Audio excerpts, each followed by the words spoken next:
These questions never happened before. That is the one I'm explaining to you. It did not happen before. Now, ang tanong ko po, ba't nangyari po nung nakaraan, nangyayari na naman ngayon?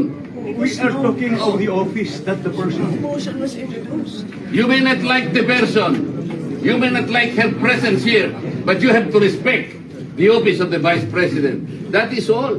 Because that is guided by the tradition. Kahapon po, kagaya po na sinabi nila, wala nang pinagtanong sa office of the President, and that is correct. That is in line with that tradition. Are we discarding that tradition? And is this committee authorized to discard a well-kept tradition? O kaya nga, then why are we intending to ask questions na naman at pinatawag nyo na naman kung sino-sino dito?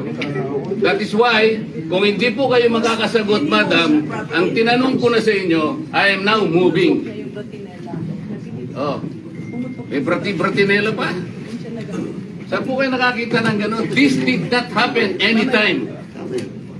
Panglabing 7 taon ko na po ito. Alam nyo, Madam Stella, I was already here when the Vice President was Noli de Castro, when the Vice President was Binay, when Vice President... But you were also here in the last hearing. No motion was introduced. Yun na nga, kasi question na kagad eh. Walang man lang...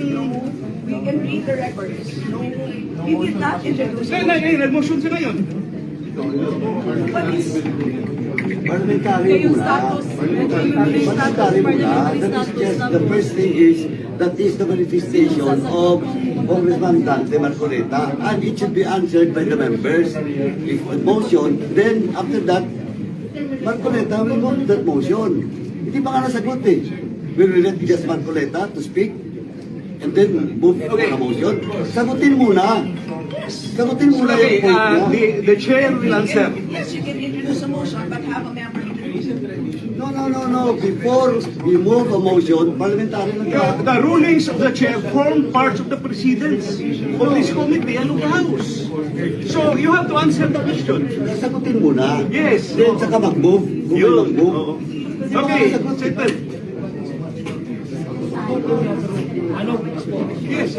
Rulings of the chair form parts of the rules because it will set a precedent. So if we will set a precedent now that we are discarding traditional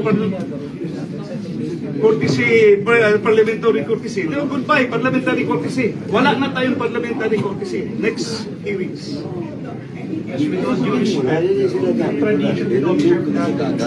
Dapat members to answer your query or your manifestation. Then, Ano yung binigay, chairman na tinatanong ko? Pira naman natin.